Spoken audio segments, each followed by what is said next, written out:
कभी किसी बुजुर्ग ने ऐसा आपके साथ अपना एक्सपीरियंस शेयर किया हो जो सुन के लगा हो कि कैसे संभव है? मतलब बहुत बहुत एक्सपीरियंस है कि कई तो इसमें ऐसे है कि उसने उनकी जुवानी में गाड़ी के नीचे पैर नहीं रखे हैं। मतलब कोई बड़े कापड़ के व्यापारी थे, ये थे, लेकिन धीरे धीरे तीनों बेटों को शादी कर दिया, सबके नाम पे संपत्ति कर दी। उसके बाद में जैसे जैसे जैसे जिसकी शादी होती गई, सब अपनी बीवियों को लेके उड़ गए। अब माँ बाप यहाँ अकेले पड़े हैं, ना खाने के पैसे हैं, ना दवाई के पैसे हैं, ना कुछ कोई देखने वाला है, ना कोई रोने वाला है।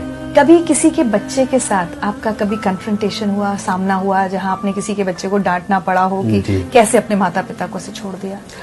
मैंने जब ये टिफिन सेवा शुरू की तो मुझे ऐसा एक ख्याल आया था कि मैं क्यों ना इन लोगों के बेटे को मिलूं और सारी बातें समझाऊं। तो एक दो लोगों को मैंने फोन किया था कि भाई ऐसी ऐसी हालत है, अगर आप अपने माँ बाप का मुझे खाली पैसा दे रहे हैं जो मैं सेवा कर रहा हूँ, मैं ये नहीं बोल रहा आप आके इधर साथ में रहो, उनको खाना दो, जो मैं दे रहा हूँ वो अगर आप मुझे उनका पैसा देंगे तो मैं जो जिसका कोई नहीं है उसका कर पाऊंगा। तो उन लोगों की बात सुनी, उन लोगों का जब मैंने फोन पे टोन सुना तो मुझे वो बोल रहे हैं कि शायद मैंने आपको फोन किया था क्या मेरे माँ बाप को आप टिफिन दो, या मैंने लेटर लिखा था क्या आपको कि मेरे माँ बाप को टिफिन, मैं नहीं दे रहा हूँ, तू भी मत दे। तो ये बातें सुनने के बाद मुझे ऐसा लगा कि मेरा ट्रैक जो है वो सिर्फ सेवा करना है, मुझे किसी को समझाना नहीं है। मेरे जो ईश्वर ने मुझे जिम्मेदारी दी है कि जो भूखे हैं उन तक पहुंच, तो मुझे वो पहुंचना है। इन लोगों को अगर मैं थोड़ा बहुत सिखा भी दिया तो 2-3 महीना चलेगा, उसके बाद में फिर वो माँ बाप भूखे ही है, तो क्यों ना मैं ही पहुंच जाऊं उनका बेटा बनके। तो मैं पहुंच गया हूं उनका बेटा बनके और कर रहा हूं। सारा सिस्टम का खर्चा, 200 टिफिन बनाना, तैयार करना, फिर उनको बंटवाना, कैसे सब निकलता है? ये हो जाता है। सुबह 6:30 बजे मेरा किचन शुरू होता है, 6:30-7 बजे मैं वहां पहुंच जाता हूं, फिर 11 बजे तक वो काम चलता है, क्लिनिक में आता हूं, 2 बजे तक पेशेंट को देखता हूं, फिर वापस कल की तैयारी के लिए जुट जाता हूं, फिर शाम को 6-6:30 बजे क्लिनिक में आता हूं, 10-10:30 बजे तक बैठता हूं और थोड़ी बहुत एक्टिंग कर लेता हूं। कई सीरियलों में मैंने एक्टिंग की है, तो उससे भी जो भी आमदनी होती है वो मैं इसमें डालता हूं। कई 3-4 फ्रेंड्स ऐसे हैं कि कहीं अटक तो मुझे फोन करना, हम लोग देख लेंगे। तो कहीं ग्रोसरी वाले का बिल है, ये है, फोन करता हूँ, काम हो जाता है। मतलब ईश्वर की गोद में बैठ के काम करता हूँ। लोगों को मैं दिखाई देता हूँ, ईश्वर नहीं दिखाई देता है, लेकिन हालांकि वो पूरा कर देता है। 11 साल में कभी तकलीफ नहीं आई है। और बुजुर्गों के इतने आशीर्वाद आप अपने साथ ले रहे हैं, तो मुझे लगता है कि वैसे भी कोई काम अटकना नहीं चाहिए। बिल्कुल। इन 11 साल में अगर मैं आपसे पूछूं, कभी एक दिन ऐसा आया कि ऐसा लगा कि मैं नहीं कर पा रहा हूँ, अब ये काम बंद करना पड़ेगा?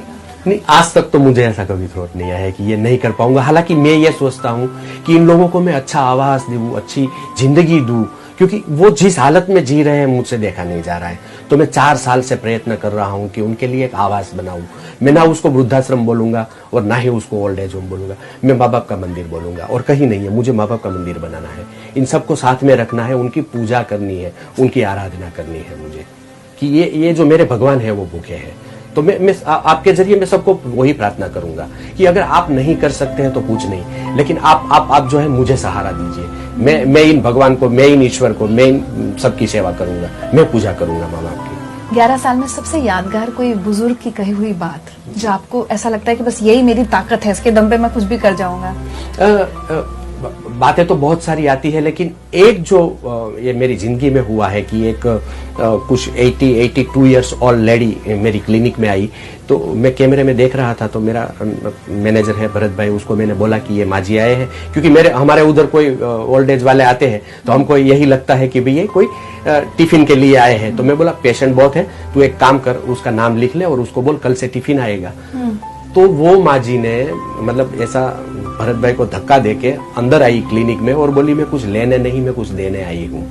हालांकि उसको देखा मैंने कि मतलब बहुत सारी पुअर जैसे, मतलब वो लकड़ी भी उसके हाथ में थी, तो वो पेड़ की कटी हुई डाली थी और साड़ी भी कुछ मुझे नहीं दिखाई दे रही थी।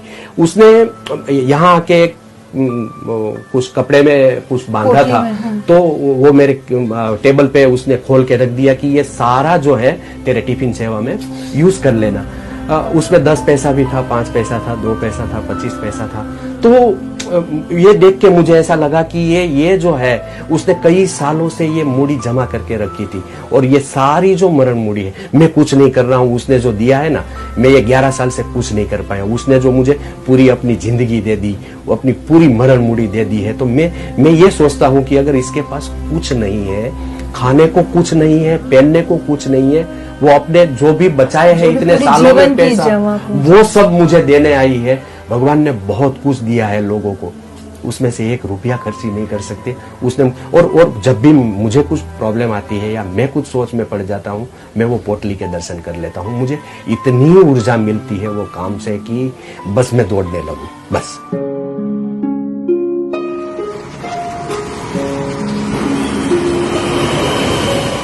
मैं अकेला ही चला था जाने बे मंजिल, मगर लोग साथ आते गए और कारवां